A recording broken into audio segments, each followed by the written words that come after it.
the research proposal. Dr. Wagner? Yes, Mr. President, members of the board, we've been approached by WestEd to participate in a research project around the use of science professional development modules. Dr. Spiller's here tonight to give you some of the information.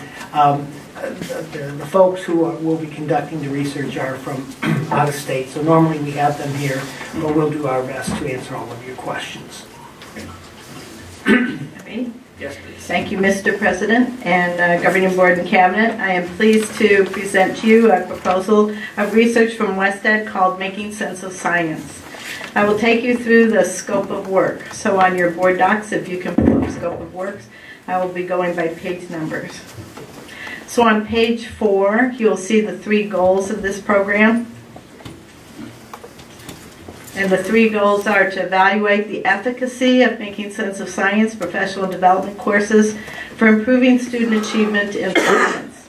Goal 2 is to evaluate the impact of Making Sense of Science professional development courses on teacher content knowledge and pedagogical content knowledge.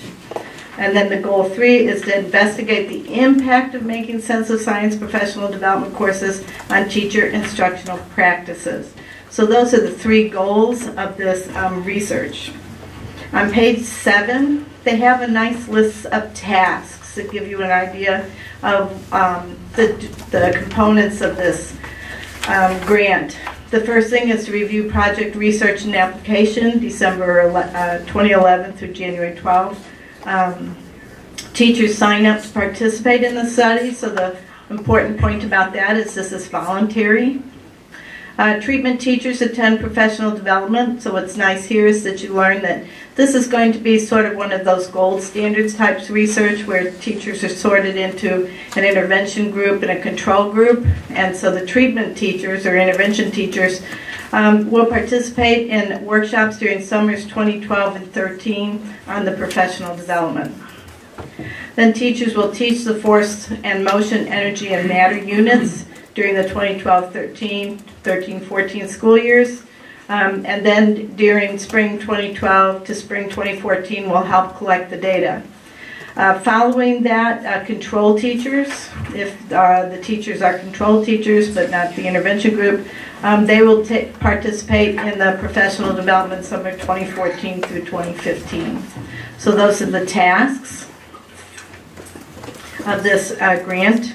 So I wanted to bring out some important details. Teachers are volunteers. They'll either be in an intervention or control group.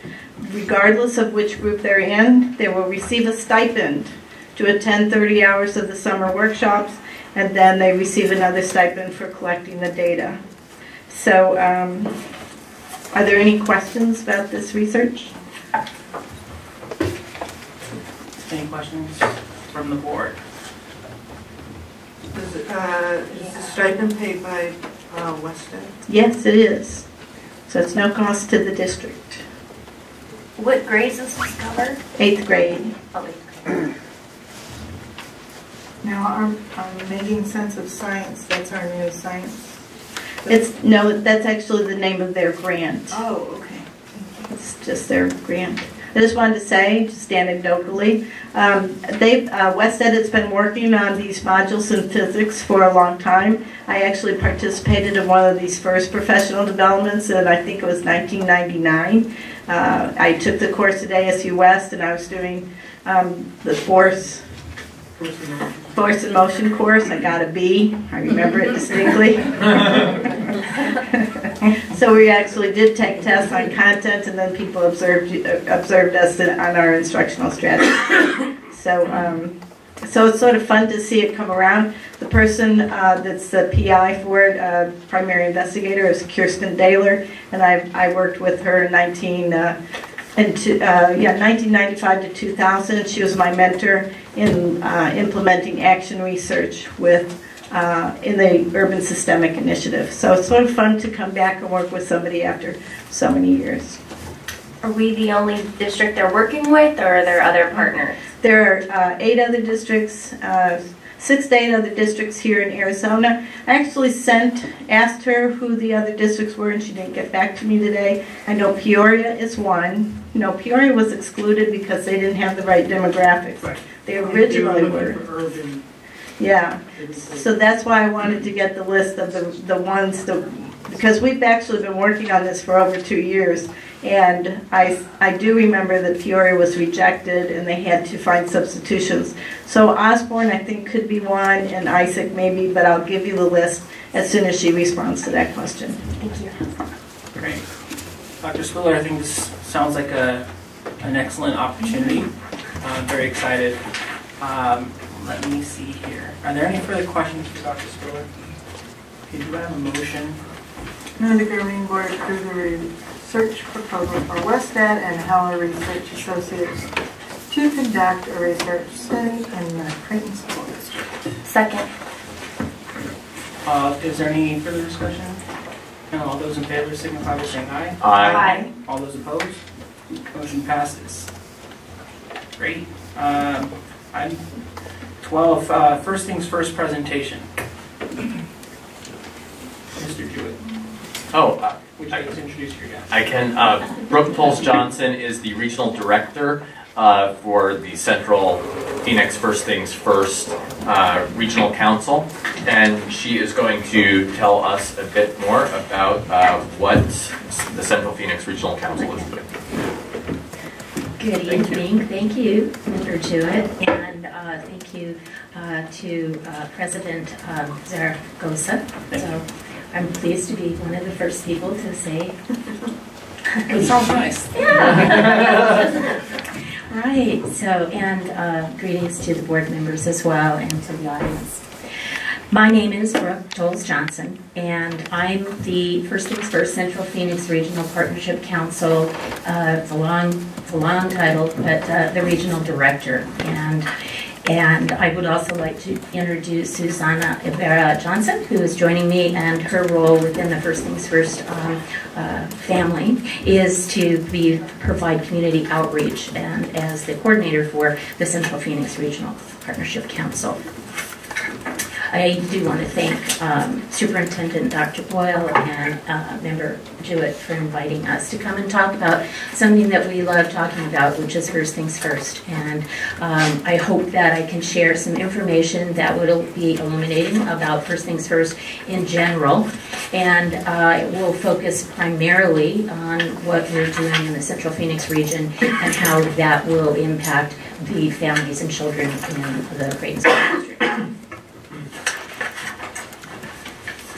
The importance of early childhood has become clear as people understand the simple truth that begins at birth. 80% of our critical brain development happens by age 3. The brain connections made during the earliest years lay the foundation for a lifetime, and the stakes have never been higher. 44% of Arizona fourth graders can't read at grade level, according to the National Assessment of Educational Progress. The best way to reverse this trend is to help children develop language and expose them to books before they enter kindergarten. We all want children to be successful, and that's what First Things is about.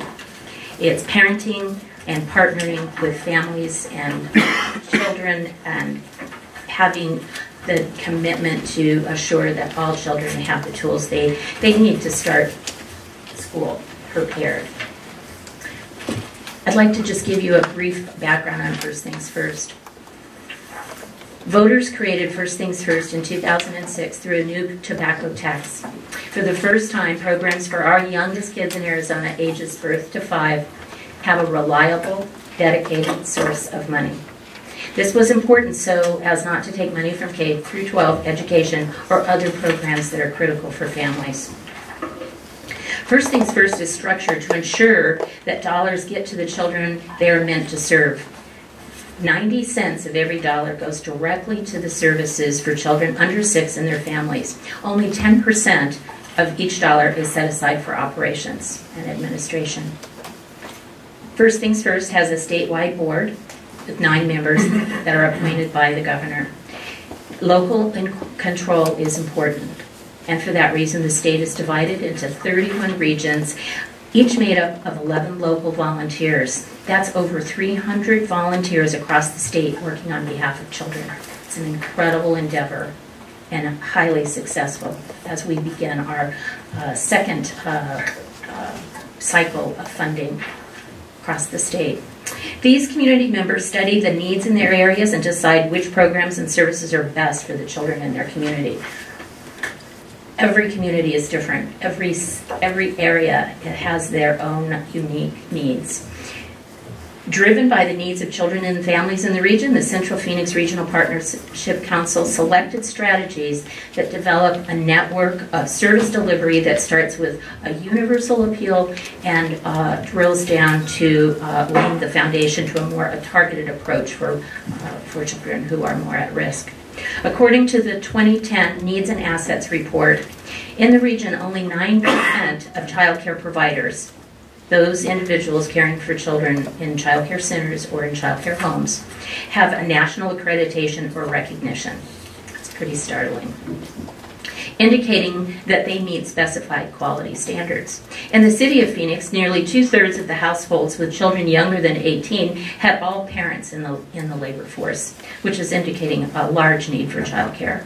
The number of children receiving subsidies for child care dropped by 38% between 2009 and 2010, reflecting the state budget cuts that closed the door to any qualified low-income working families who applied. Very difficult for families. Parts of the region are considered medically underserved, and measures from the Department of Health Services show that families in the area have low access to primary health care. The Regional Council strongly believes in investing in quality care and education. According to the Needs and Assets Report, more than half of the respondents to the community-based survey said that high-quality care was very important to them and were missing, as well as subsidies. One of the top 2 recommendations in the survey for First Things First funding was to increase access to quality early education services.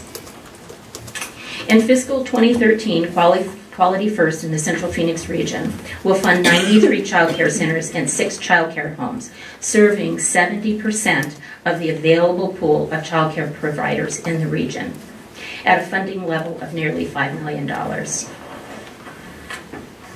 Included in your folder, and I would just encourage you at some point to you might take an opportunity and look at the Quality First program